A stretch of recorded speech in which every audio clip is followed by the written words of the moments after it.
টাকাটা নিচে 100 টাকা। 20 টাকা নোটের ভিতরে মন্দিরের ছবি দিচ্ছে, এটাতে আমাদের মনে একটু কষ্ট। মন্দিরের ছবি নিয়ে পকেটের টাকা নিয়ে মসজিদে যেমন এটা একটু অসুবিধা। 10টা নোটের দাম 200 টাকা, কিন্তু ওনারা নিচ্ছে 350 টাকা। এখানে পুরাই একটা সিন্ডিকেট। যে একটা নোট আমরা 20 টাকার নোটটা 40 টাকা দিয়ে কিনা লাগতেছে, এটা নেওয়া সম্ভব?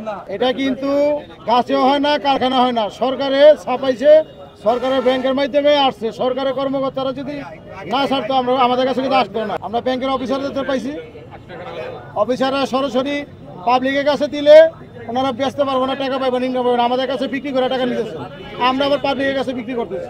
নোট গ্রাহক আসছে প্রচুর, অনেক কাস্টমার নতুন টাকা বাইর হয়েছে, নতুন সরকারের নতুন টাকা বাইর করছে, কিন্তু ওই হিসাবে অনেকজনের শখের বিষয় আসে ঈদ উপলক্ষে।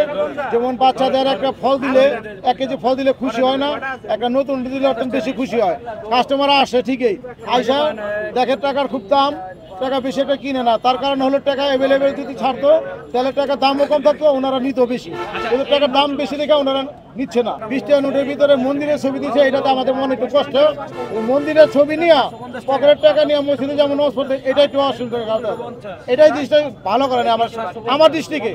তাদের দৃষ্টিকে কি করছে না করছে তাদের মাথায় তারা বুঝছে, কিন্তু আমাদের দৃষ্টিকে মন্দিরের ছবিটা দেওয়াটা ঠিক আছে। আপনাদের কি বলা, আপনারা কি বলেন, দেওয়াটা ভালো হয়েছে কিনা?